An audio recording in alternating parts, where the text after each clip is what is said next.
I am a very unorganized, and I want to change that. I want to start getting into a routine of cold calling, a routine of intentionally doing my real estate business properly.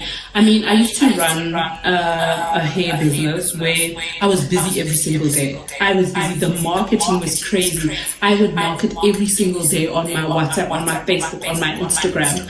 Literally, I had a page for the hair business. And it's crazy how I lived selling wigs. Literally, I wore the wigs and I advertised. I was living what I was doing. So what I want to do this year, I want to live real estate. I want to live hardcore. I want it to be my bread and butter. I want it to be my bread. You understand? Be my bread, be my oxygen. Exactly how I did. Exactly what I did with the hair business, and that's what my husband was saying, that if I put in as much effort as I did with the hair business into my real estate business, I would be very successful, because I did a lot with the hair. I did tutorial videos on how to wear the wigs, on how to style the wigs. I did a lot when it came to that business, and I want to use the same model that I use with my hair business with my real estate business, because if I do that, I believe I'll be very, very, very successful. Because this year I sold 6 properties, and that's without cold calling. That's without intentionally going out. Yeah, you see, guys, I'm sorry that I'm talking too much, but that's the aim, actually. You see, guys, life itself, by itself, unfortunately, in anything you do, you just have to put effort. Whether it's real estate, whether it's a business, hair business, as she says, whether it's a car business, whether it's you are selling at a robot, whether you are selling there somewhere on the street, effort is the name of the game in any business. All right? So I believe that everything is possible. But it's not only possible by just looking at things, by just only also, because sometimes it becomes a problem when we listen to motivational videos too much, or motivational people too much. We end up not doing anything. Okay? For me, I believe that when you listen to a motivational video, you must be a person who is actually doing something. Okay, after you listen to that, do something. Let it encourage you to do more. Let it encourage you to make you do more. All right, as she says, if she's put or used the same energy that she used when she was actually doing the hair business, maybe she would have been far. But because it was easy, everything is here, and then you can just work as the way you want, and blah blah blah. And also she mentions the thing of the marketing thing. All right, marketing, guys, is very important. I've always said in the office that, you see, you can list your properties and put them everywhere. Now, when I say everywhere, in your company website, you can do, but you must know that the effort comes from you, especially when it comes to the properties that you have. We have to market them. They are not going to market themselves, because some people, they just depend on putting the property on Property 24 and maybe the website of the company, and then it ends there. They don't do anything. They are just quiet, and then they just hope that somebody somewhere might see it without us putting it there, without us actually making people aware of that property. Anyway, that's my opinion. Out and looking for, I'm getting a call, let me just answer this, I'll be back. See your turn. The beauty of filming with your cell phone. Anyway, as I was saying, I sold 6 properties without cold calling, without intentionally looking for stock. Most if not all of my listings, let me just think. So the first listing I sold was from my first sole mandate when I joined real estate. I didn't sell it in the beginning in 2019 because in 2020 the property was still on the market, and then COVID hit and they decided to pull it off. So last year I decided to contact them, and then they were ready to sell again. So we put it on the market and they sold. That was the first property I sold this year.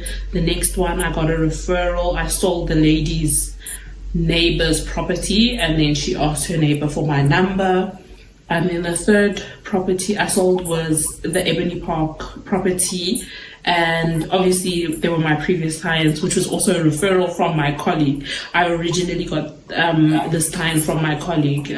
She referred them to me, and then I listed their first property in Gulfordane, and then they had this new development, and they also wanted me to sell their second property, so that's where that comes from. And then the fourth property I sold, I actually did a Facebook post. Our company does do Facebook postcards, but more for new listings and show houses. So we have our own Harcourt page. So it's Nandi Mafamadi. What's my Facebook? I'll link it somewhere. I'll link it in the description box. It's Nandi Mafamadi Property Practitioner, I believe. So on that page, I use that page to post in groups to advertise my services. So that's how I got into that complex in Olivenwood. You see? Do you see that? Did you hear that? The thing is, some of us as agents, pages, Facebook pages, Instagram pages, these days also TikTok accounts. And we are saying to ourselves, we want to do our business there. But what we fail to do is to take what is in our pages, right? And take it to other places, which is groups and maybe other pages. All right.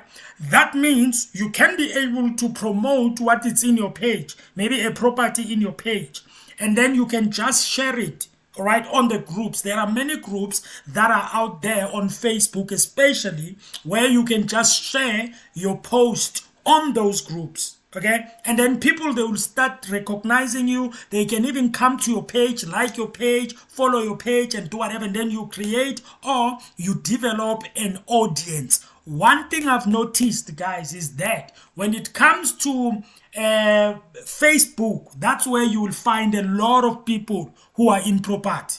When it comes to Instagram, TikTok, you will not find a lot of people there who are in property. As we all know, in South Africa, when it comes to TikTok, it's all about entertainment. It's all about, you see, videos that go viral on TikTok. It's those videos that are actually funny, you know, all of that. You know, your video has to be something that is entertaining before it can go viral. Unless maybe you are sharing some beautiful houses, you know, mansions and everything like that. Or maybe you are doing a drive-through and all of that. Then I guess that actually where we will work, because those type of videos, they actually trend. But we must understand, guys, that when it comes to Facebook pages, we don't just make a page on Facebook. We have to promote that page. We have to also work on that page and make it to be viewable by people. And the only person who will be actually, you know, promoting it to other places, it's you, nobody else.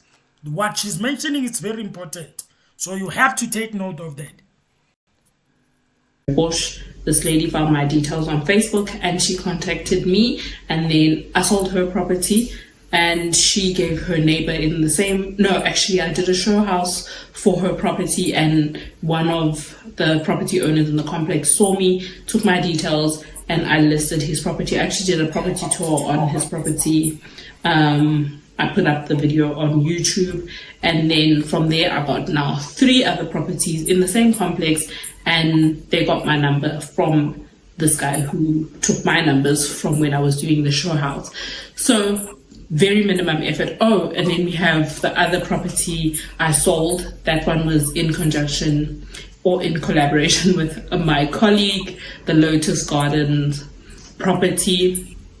So also a referral from my colleague, because he stays in Centurion and I'm in Pretoria West, which is, it's a 15-minute drive for me. So hence we're working together on that listing. So that's the 6th property I've sold. Have an offer on another one, which would be the 7th property I sold. We're just waiting for my client to secure a deposit, which I believe he will be able to do so. So 7 properties potentially sold, and that's with minimum effort. So hence I'm saying, if I actually work if I actually put in the effort as much as I would love to stick to a routine, it would work out in my benefit, because at the